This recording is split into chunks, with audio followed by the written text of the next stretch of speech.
Hey guys, Charles here. Let's do some aggregate demand, aggregate supply in equilibrium though. So these are fairly straightforward. They tend not to be too tricky with equilibrium. We just need to know how to draw our graphs. Long run aggregate supply is vertical. Our short run aggregate supply curve is upward sloping. That's the way we think of it. And our aggregate demand is downward sloping. Price level on the vertical axis and real GDP, which could also be called output on the horizontal axis. Right underneath your long run aggregate supply curve, we're going to label that YF. That stands for full employment. We should know what this point is where all of these things come together. We could refer to that as long run equilibrium. Obviously, this is what this graph is a long run equilibrium graph. They've referred to it as just equilibrium before, so we need to know that. It is full employment. If we are all lined up here, this is our full employment point. It is our natural rate of unemployment. We should know that. It is sometimes referred to as potential real GDP, us at our long run rate there. Easy enough. So we should know how to draw this. And let's look at number one here. This is from 2021. There's only been like 5 instances where they ask you to draw or to start off your FRQ in long run equilibrium. And there are different ways they can say it. Usually they're just going to tell you the economy's in long run equilibrium. How do we draw it? They could say we're operating at full employment. That's that point we were talking about over here, that the economy needs to be at full employment. They could just say that, and you should know how to draw that graph. And then again, they just said the equilibrium is at full employment level of our GDP. That means we're at full employment at real GDP. Our output is at full employment. Anyway, fairly straightforward here. Let's just look and see how they write it out for us. Assume the economy of Sweden is in long run equilibrium. It has a surplus in its current account. This is further than where we are right now. But we know if we have a surplus in our current account, then our financial or capital account, used to be called the capital account. I think now it's just referred to as the financial account. If we have a surplus in our current account, we know that we have to have a deficit in our financial account. These two always have to equal 0. So if this is 2, this has got to be a negative 2 to give us 0. Cool. Easy enough for answering that for A. That was our explanation, that the current account plus the financial account have to equal 0. All right. Deficit for the financial account. Easy enough. Then just B, they start us off with drawing that correctly labeled graph of the short run, the long run, and aggregate demands for Sweden. And show the current equilibrium output as Y1. So I tend to always draw this as YF, but obviously if they tell you it's Y1 it is. PL1 right here. There you go. Done. Easy enough, right? All right, let's look. The other times they've done this is for 2013. Yada, yada, yada. Assume the United States economy is at full employment. Using a correctly labeled graph, the long run, the short run, and the aggregate demand show current price level as P1, output as Y1. Again, long run aggregate supply, upward sloping short run aggregate supply, downwards, oops, that's terrible. Let's fix that. Downward sloping aggregate demand, and real GDP on the horizontal, price level on the vertical, PL1, Y1, PL1, Easy, easy, easy. All right, assume the economy at Meekland is in long run equilibrium with a balanced government budget. This really doesn't affect us at all. Using a correctly labeled graph of the aggregate supply and aggregate demand. Now notice that at first they didn't ask, but then they ask us for an aggregate supply curve here. And they want output level at YE and price level at PLE. So that's nothing we haven't done before. Long run aggregate supply is vertical. Check. Short run aggregate supply, upward sloping, aggregate demand downward sloping, price level, real GDP, or they could call it output. You and I should always write real GDP. YE. Y stands for incomes. This is national incomes at equilibrium, and this would be PL, price level, PLE. I think we're done. Now, I left B on here because obviously, assume consumer confidence falls. This is going to affect aggregate demand because if consumer confidence goes down, what do you think happens to consumption? Right? And remember that aggregate demand, the formula is C plus I plus G plus X in, or X minus N, that's net exports, right? This is consumption right here. Consumption, this is investment. Sorry, that's, you know what I just said. This is government spending.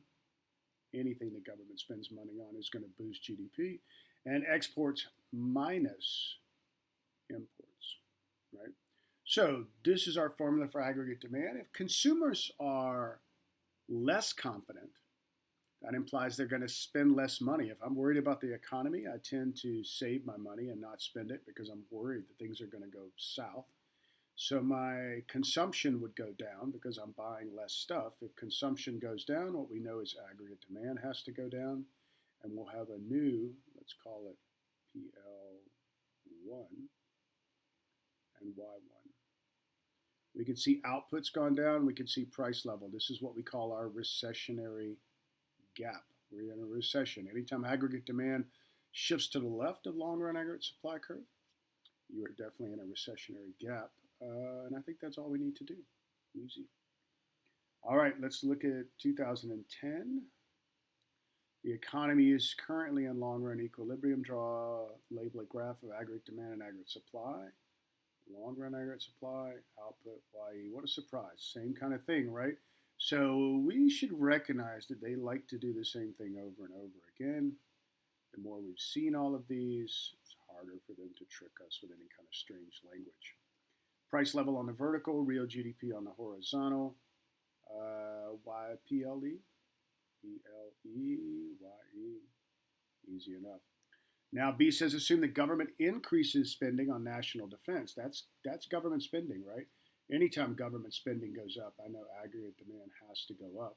Remember that formula is C plus I plus G plus XN. That should have been drilled into. It is GDP formula, right? So C plus I plus G plus XN, same thing for aggregate demand though. Government spending goes up. It's got to drive aggregate demand up. So aggregate demand shifts to the right from full employment. This is what we call an inflationary gap. We can see that our price level has gone up. We can see that our output has gone up. This is a hot economy, right? So let's call it PL1, I think they want us to. I'm pretty sure. Oh, I'm already down here. B. It's fine. They didn't ask me to do it, but I know what it's going to be.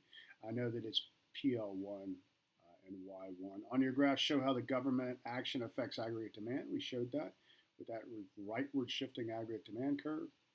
How will this government action affect unemployment rates in the short run? So let's recognize what's going on here. Is you should have, macro is very cause and effect, and you should be able to write out everything that happens, or at least a large sort of understanding of what goes on here. So if government spending goes up, this is the same thing as taxes going down. That's kind of a little, we don't probably need that, but that is fiscal policy right there.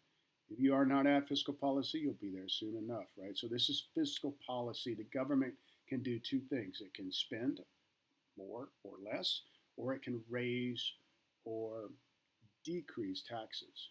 So in this situation, we had government spending going up. They could have easily have just said taxes go down. Both of these together could have been expansion, or one of them by himself, doesn't matter. It's expansionary fiscal policy, right? The idea is that usually we would be in a recession, the government would spend money or they would lower taxes. That would kick consumption up, right? As government, there's more money in the economy or taxes go down, people have more money in their pockets. Consumption goes up, aggregate demand goes up. We know we did this right here. Price level, therefore, goes up. Real GDP goes up. Output goes up. Unemployment is always the opposite of output. So if output goes up, unemployment had to go down. There's more being produced. That means more workers need to be working. Unemployment goes down. How would unemployment rate in the short run? We know it's going to decrease. You would have to say decrease, not draw an arrow on the graph. And we would explain it the way they always want you to explain unemployment, is by talking about output. I would have wanted to drop back and say that all of that. I would wanted to say that when government spending increased, that drove up aggregate demand, because this government spending is a determinant of aggregate demand. So to get to unemployment, I would have said that government spending increases, which drives up aggregate demand, which therefore makes output go up, which therefore makes unemployment go down. That would have been my explanation, and I would have needed all of that. Could I have just put all this too? I could have just thrown it up on the graph or on the test. Yes. Don't use arrows. They don't care, I don't think, if you write complete sentences, but you do need to write it out so that you're showing what's going on there. Obviously, the more you give them, if it's correct, perfectly golden. They like it. 2005. Last one, I think, that we've ever seen for a equilibrium graph. I think last one, yeah. Assume the United States economy is currently in equilibrium at full employment level. That means full employment level of output. Draw a correctly labeled graph of the aggregate demand and aggregate supply, showing output and price level. Now, notice that they didn't ask us for a long run aggregate supply curve. That's okay. Sometimes that's better, because what they might ask you to do doesn't involve the long run, and it might confuse you. If they don't ask you to put the long run, don't do it. Just because I've found that in a few situations, by not asking for the long run, it makes it clearer on the graph when I show something changing or what's happening there. So here we are. Let's just label these because we know we're at full employment here. Let's call it PL1. Yeah, that's fine. And Y1, easy enough. And then they say Japanese is a major importer of U.S. products. Now, this was the U.S. we did here. Japan is a major importer of U.S. products. Assume that Japanese economy goes into a recession. If their economy goes into the recession, my question to you would be, do you think the Japanese are going to buy more U.S. goods or less U.S. goods? If they're in a recession, they've got less income, and I think that's what we need to know is if they're in a recession, their incomes are going down. So they're going to buy less of our stuff. So what we say is U.S. exports would go down also. If U.S. exports go down, we know our formula here is C plus I plus G plus XN. If exports go down, that means net exports go down, which would drive aggregate demand to the left. And this would be our new, let's call it PL2, and let's call it Y2. We can see output's gone down, price level's gone down. Explain the impact